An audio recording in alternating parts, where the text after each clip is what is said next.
Hello दोस्तों। और आज हम अपनी कहानी को आगे बढ़ाते हैं श्रीमद् भगवद गीता, जहाँ पर श्री कृष्ण ने अर्जुन को युद्ध के लिए ललकारा है और उनको समझाया है कि युद्ध करना ही उसका एकमात्र धर्म है और उससे उसको भागना नहीं चाहिए।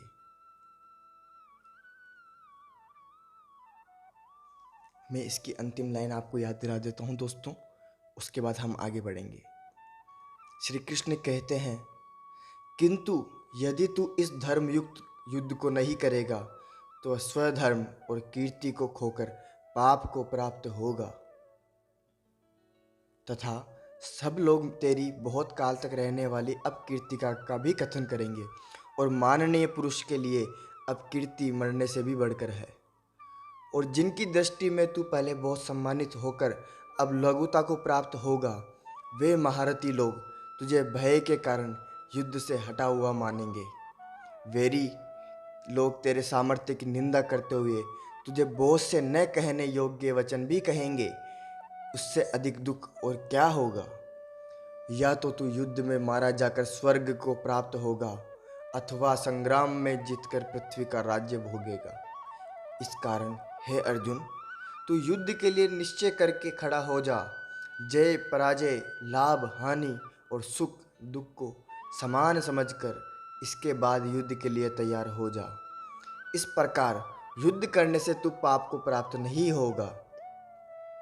हे पार्थ, यह बुद्धि तेरे लिए जानने योग्य विषय में कही गई है और अब तू इसको कर्म योग के विषय में सुनकर जिस बुद्धि से युक्त हुआ, तू कर्मों के बंधनों को भली भांति त्याग देगा अर्थात स्वरता नष्ट कर डालेगा।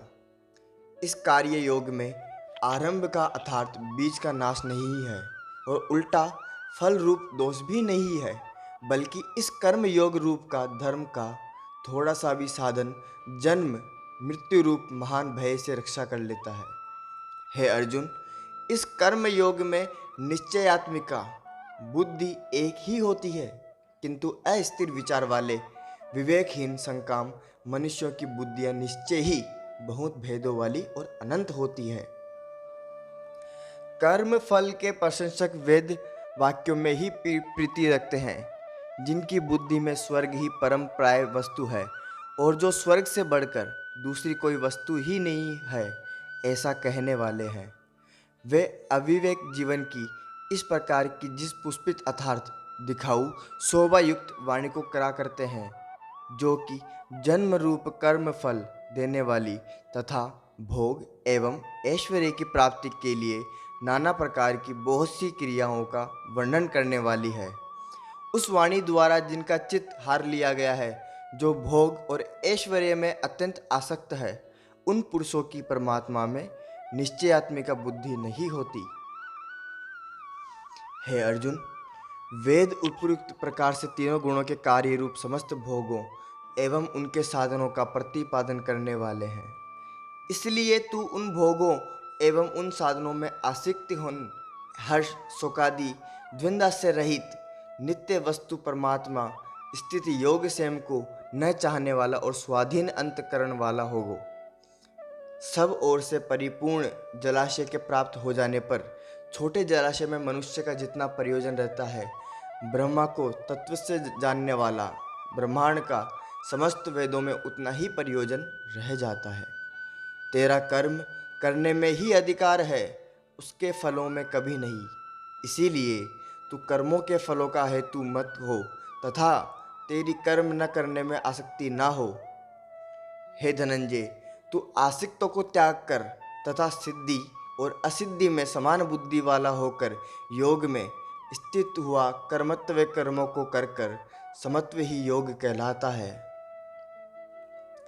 इस समस्त स्वरूप बुद्धि योग से सकार कर्म अत्यंत ही निर्णय श्रेणी का है।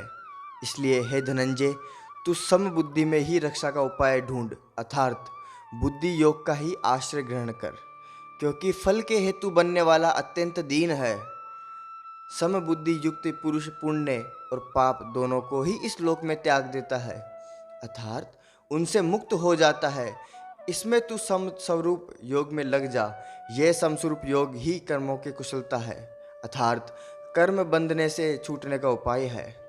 क्योंकि समबुद्धि से युक्त ज्ञानी जन कर्मों से उत्पन्न होने वाले फलों को त्याग कर जन्म रूप बंधन से मुक्त हो निर्विकार परम पद को प्राप्त हो जाते हैं। जिस काल में तेरी बुद्धि मोह रूप दलदल को भली भांति पार कर जाएगी, उस समय तू सुने हुए और सुनने आने वाले इस लोक और परलोक संबंधी सभी भोगों से वैराग्य को प्राप्त हो जाएगा। भांति भांति के वचनों को सुनने से विचलित हुई तेरी बुद्धि जब परमात्मा में अचल और स्थिर ठहर जाएगी, तब तू योग को प्राप्त हो जाएगा, अर्थात तेरी परमात्मा से नित्य संयोग हो जाएगा। अर्जुन बोलते हैं, हे केशव, समाधि में स्थित परमात्मा को प्राप्त हुए स्थिर बुद्धि पुरुष का क्या लक्षण है? वह स्थिर बुद्धि पुरुष कैसे बोलता है, कैसे बैठता है और कैसे चलता है? इस पर श्री कृष्ण कहते हैं, जिस काल में यह पुरुष मन में स्थिति संपूर्ण कामनाओं को भली भांति त्याग देता है और आत्मा से आत्मा में संतुष्ट रहता है, उस काल में वह स्थिग प्रज्ञ कहा जाता है। दुखों की प्राप्ति होने पर जिनके मन में उद्वेग नहीं होता, सुखों की प्राप्ति में जो सर्वथा निस्सर्प है तथा जिसके राग, भय और क्रोध नष्ट हो गए हैं, ऐसा मुनि स्थिर बुद्धि कहा जाता है। जो पुरुष सर्वत्र स्नेह रहित हुआ उस शुभ या अशुभ वस्तु को प्राप्त होकर न प्रसन्न होता है और न द्वेष करता है, उसकी बुद्धि स्थिर है। और कछुआ सब ओर से अपने अंगों को जैसे समेट लेता है, वैसे ही जब यह पुरुष इंद्रियों के विषयों से इंद्रियों को सभी प्रकार से हटा लेता है, तब उसकी बुद्धि स्थिर है। इसको इस तरह समझना चाहिए, इंद्रियों के द्वारा विषयों के ग्रहण न करने वाले पुरुष के भी केवल विषय ही तो निवृत्त हो जाते हैं, परंतु उनमें रहने वाली आसक्ति निवृत्त नहीं होती। उस स्थिग प्रज्ञ पुरुष की तो आसक्ति भी परमात्मा का साक्षात्कार करके निवृत्त हो जाती है। हे अर्जुन, आसक्ता नाश होने के कारण ये प्रथम शोभानाशाली इंद्रियां यत्न करते हुए बुद्धिमान पुरुष के मन को बलात् हर लेती है।